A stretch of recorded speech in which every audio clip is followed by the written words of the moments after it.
Pagat në Shqipëri kanë vijuar trendin rritës edhe në fillim të vitit 2026 si pasojë e konkurrencës së bizneseve për të siguruar fuqi punëtore.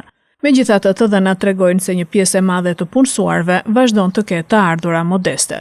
Sipas Instat, paga mujore bruto në 3 mujorin e parë të këtij viti arriti në 74.010 lekë, duke shënuar një rritje vjetore prej 19%.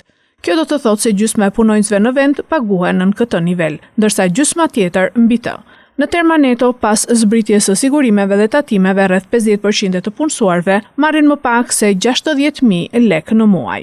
Rritja më e fortë e pagave u regjistrua në 3 mujorin e parë të vitit 2026, e ndikuar edhe nga efekti zinxhir i rritjes së pagës minimale. Nga ana tjetër, paga mesatare bruto arriti në 90.119 lekë, me një rritje prej 9.6% krahasuar me të njëjtën periudhë të një viti më parë. Ekspertët e ekonomisë vlerësojnë se paga neto prej rreth 60.000 lekësh mbetet një sfidë për shumë familje shqiptare, veçanërisht për ata që përballojnë edhe kostot e qiras. Sipas tyre, kjo shumë mund të jetë e mjaftueshme vetëm si një pagë e dytë në familje ose për të rinj që sapo kanë hyrë në tregun e punës dhe nuk kanë ende detyrime të mëdha financiare.